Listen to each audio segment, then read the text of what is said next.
Hey, how's it going, everyone? Thank you for joining me on a new episode of the Music Viewer Podcast today.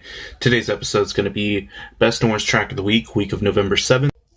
I'm kind of taping this towards the end of the week, and I could assume everyone can figure why, but nonetheless, I'm going to knock this thing out for you guys. Today, on this week's Best and Worst Track of the Week episode on the Music Viewer Podcast, we're just talking about a few tracks that came into the Billboard Hot 100 this week. Some tracks from Little Big Town, a little small amount from Luke Combs' latest deluxe album came in, some stuff from Jhene, Aiko, H.E.R. And if you listened last week, you understood that last week was just like terribly just lackluster. Most of it I just did not like. I even struggled to pick a best track of the week. And this week the case was that a lot of this stuff was just very average to good. The general consensus on this was just that it wasn't very subpar. It was just very average. But it was an interesting week nonetheless with the artists that came in. We also have an Ariana Grande track here. So yeah, stick around to hear my thoughts on everything. And before we get started, I just want to let everyone know a new episode of the album review series is up, episode 37, covering the latest Future Islands album, As Long As You Are. I thought that was an interesting album from the band. I kind of thought it was a middle-of-the-road project, but nonetheless, check that album out if you're interested in some indie pop, synth pop sort of stuff from Future Islands. And also check out the review if you have some time. Also, we'll be dropping a new album review here soon. I think I'm going to be covering Dorian Electra, so watch out for that. But if you ever have any suggestions, let me know if you're on YouTube on the comments, or I think there's a way to message me on Anchor too. But anyways, let's go ahead and get started. So this week, the top 10 was actually really dynamic. We have a new number 1 and a new number 2. Positions by Ariana Grande is number 1, and number 2 is After All by Luke Combs. Now, these are both 2 new entries. So basically, as I suspected 2 weeks ago, I think, with a lot of things shifting downward, we're kind of seeing a new set of, I guess, batch of tracks that are coming in for like the winter season, I guess, to the early next year. So a lot of this stuff, like Ariana Grande's new album, which I probably will have to review next week anyways, and then some of these deluxe Luke Combs tracks as well came in. Mood by 24K Golden and Ian Dior is down to number 3 from being number 1 last week. That was interesting that it was able to get pushed out because it seems like it's pretty dominant still. BTS Dynamite is out of the top 10, which I thought that was interesting as well. I guess their sort of traction is kind of slowed down by this point. Oldie, but Circles by Post Malone still making gains up to 18 this week. This thing has been on 60 weeks on the chart at this point. That is ridiculous.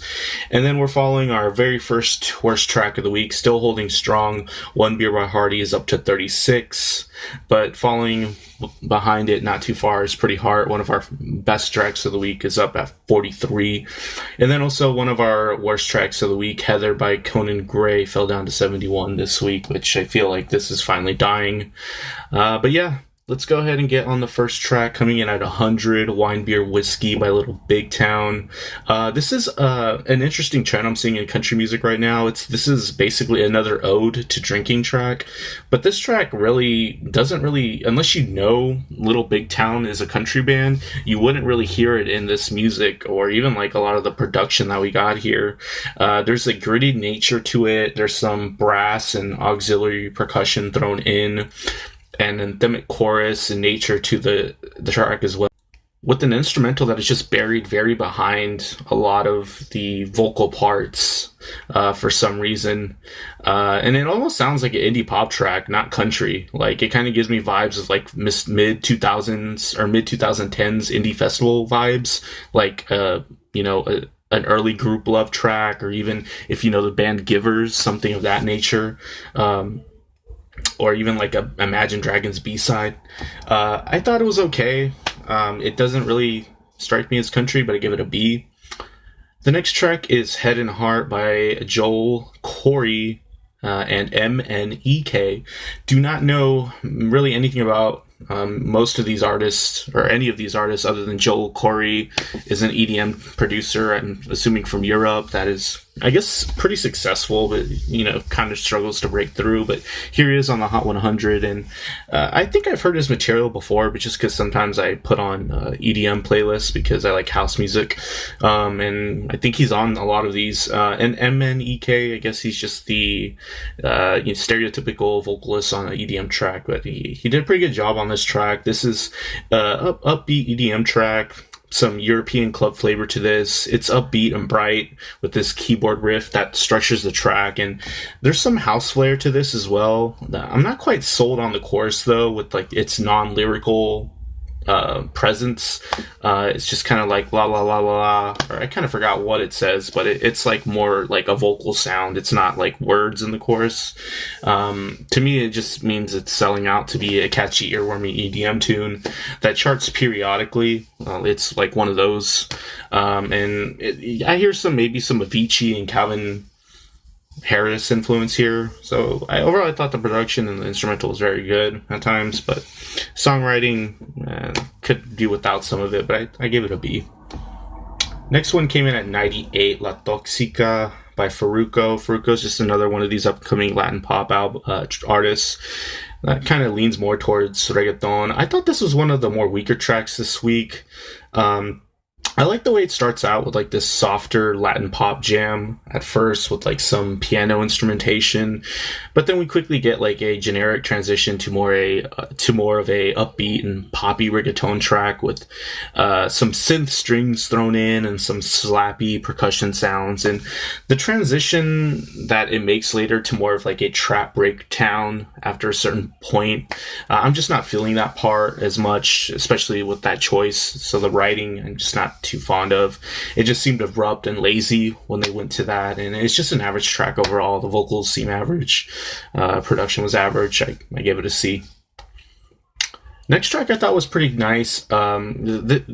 Practice by Dababy came in at 96. Seems like we've been getting something by Dababy at least every other week, so it's not a bad track. The track heavily relies on like Dababy's technical rap capabilities, which are pretty impressive at points in time on this track. Some skeletal production choices at times, especially in the instrumental. Some dark and really underground rap aesthetics too. I'm kind of seeing that side of Dababy that I like. I would like him to explore that more, and I kind of like the effect on the vocals at the beginning that is created in the track overall. It's kind of like this spacey sort of sound, and I thought it was one of the better tracks. I gave it a B. Maybe it's a B plus. I'd have to listen to it again. Next one's our next country track came in at 84, Cold As You Are by Lil Combs. There's a gritty country sound on here. It's very mid-tempo, some anthemic nature, similar to like 2000 country tracks. Maybe I'm not right, but maybe in comparison to like a Rodney Atkins type of artist or something like that. He has a very nice charisma on his vocal performance here, which I think is typical of Luke Combs, but here it's very charming as usual. There's a dirty guitar solo section that I appreciate. You can hear some organic instrumentation thrown in too, so pretty decent production here. It's not bad. I give it a B. Next track is Back to the Streets featuring Jhene Aiko by Saweetie at 76. I kind of like this track a lot, but there was just something that bothered me as it progressed. On this track, you're kind of just greeted with like some alt R&B aesthetics immediately, and there's a rumbly, bouncy bass line that I think gives the track a nice touch. A good flow on the vocals, some nice embellishments thrown in on the instrumental. There's like this sort of bad bitch attitude to this that I appreciate, and the ending breakdown is really what just gets to me at the end. I really thought this would have been one of the better tracks of the week, but that breakdown just has this overly bright and piercing keyboard sample that kind of just ruins the track. I loved everything before that though, but it's just that ending bit just wasn't as tasteful, but overall I gave it a B. The next track was another like alt R&B track, Damage by H.E.R. at 70. I really liked the groove on this track. It was a nice down tempo groove. A lovely tight drum track here with some sensitive bass lines thrown in. Some nice keyboards to, I guess, kind of bring everything together throughout the track. And the vocal performance here is just solid. Some nice harmonies and embellishments thrown in, and the track just goes on for its course, and everything just seems very tasteful. I appreciate it. It was smooth. Could have honestly gotten best track of the week. I give it a B+. Next track is another country track by Luke Combs off of the deluxe album Bomb thing at 69, titled The Other Guy. It's an interesting track. I think this is my least favorite one of the Luke Combs batch this week. I'm not a fan of like this weird thumpy snare sound in the track, especially we get in the intro. This has like more of a soft rock kind of Daughtry vibe to it, which I don't think that sound aged well, and I don't think I like Luke Combs getting behind that stuff. The guitar work throughout the track is nice, though. It's sensitive for the most part. It's the best part of the track, in my opinion. And I feel like the chorus could have hit with some more effect. I guess when we finally get there, it just doesn't evoke much for me. It's not terrible. It's an interesting take from Luke Combs, but it's not my cup of tea, unfortunately. I gave it a B, though. Next track was off of Ty Dolla $ign's latest album. I think this is the only album that ended up charting, featuring most Post Malone, so go figure on that one. Titled Spicy. What do you know? Post Malone on another clean guitar trap instrumental, as you'd expect. So the only thing that really I found interesting on this track was, up until the point when Post Malone comes in, I thought I was listening to Post Malone, but it's so freaking obvious when he does come in, because up until then you're kind of listening to a very average trap, sort of inspired, I guess, song, and once you hear Post Malone, it's absurdly more dominant than Ty's performance, and that's never a good thing when your feature is just miles better than you. So yeah, Post outshine Ty on this track. It's not a great look, in my opinion, and the track is just very meh other than that.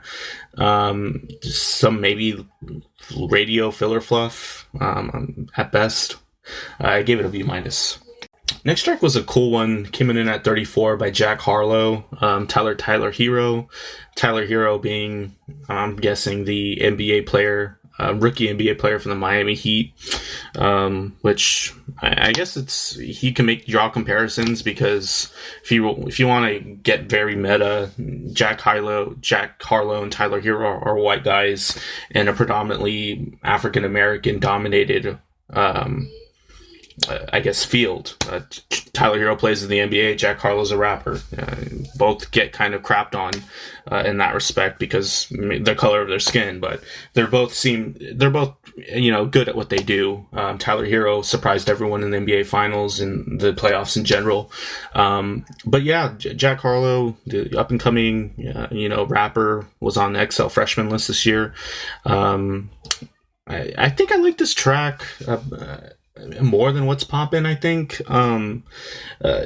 he just has a nice bouncy flow here on this track. The instrumental has this cheap woodwind over it, but it's not obnoxious or anything. It gives the track a fun and colorful vibe. It makes the track a little bit more fun, in my opinion, and it feels more like a free flow, freestyle kind of thing. It's not really meant to be like this hooky sort of What's Poppin' type of track. It's more of like a technical show off, flashy kind of thing. And I don't know. There's some moments on here on the lyrical content where Jack Harlow kind of calls out maybe other white people for dissing him for being a white rapper. I don't know. I guess that's the gist of the track. I liked it overall. I give it a B+. Next one came in at number 1. I like this track a lot. It was Positions by Ariana Grande. I like the dry and plucked guitar instrument tone part here at the beginning throughout the track, and Ariana has a nice and versatile vocal performance. It's not flashy, but it's very well written and executed. The instrumental flows well throughout the parts of the track as well. Some Mariah Carey influence thrown in. The track has some sexual subject matter like almost Ariana Grande songs, but it's not overbearing. And I think this is one of the better tracks I've heard from her. I'm very hit or miss with Ariana Grande, but when she hits, I do enjoy the tracks. So we'll see how the album is. I gave this one a B+. So we're at that point in the part of the show where I present the worst and best track. We always start at the worst track because I want to end on a positive note. I think this is my third time covering this artist, but every time it just does not get better. This one was so done by the Kid Laroi. I know the Kid Laroi is literally just a kid. He's still a teenager. But he's really trying to, stand out in this weird fuckboy trap scene. Where I don't know what he's trying to be really. Is he trying to be a pop artist? Is he trying to be a rapper? Is he trying to be like some sort of Juice WRLD protege? But this doesn't really help his image, in my opinion. There's a terrible ukulele hook at the beginning that just kind of gives me this very sanitary, bubblegum sort of aesthetic, a la Jason Mraz, unfortunately. His voice is just very off-putting, some basic lyrical content to put on top of that. There's no payoff on the hook. And then also the range he's on like 70% of the time is just not pleasant. It's just very much sung in a high register that I think, if not strained on his voice, it could use some polishing or something. Or maybe just a different choice to sing in a lower register because it just doesn't fit well on the track, unfortunately. So I gave this worst track of the week. It's whatever. Didn't really hate it. Just sanitary trap boy shit. Anyways, best track of the week was Forever After All, at number 2 by Luke Combs. This came out of left field. I know I've given Luke Combs best tracks of the week before, but this was really an earned one. But the other ones were, I think, by default. But this one just had a charming guitar lead riff, typical modern country music. But it fits. This track fits a lot more to a true Luke Combs style. If anything, I will say Luke Combs does have a distinct nature and style to him, especially in modern country, which I think is kind of hard to do, because a lot of it is just written by the same writers or needs to fit a certain Nashville mold. When you hear a Luke Combs song for the most part. And the production here just sounds better than the other tracks, especially the last one I covered. Some lovely and clear organic instrumentation. It's really, really well written, in my opinion. There's a melodic bass line that supports the track well. And it's just, lyrically, it's about a love song.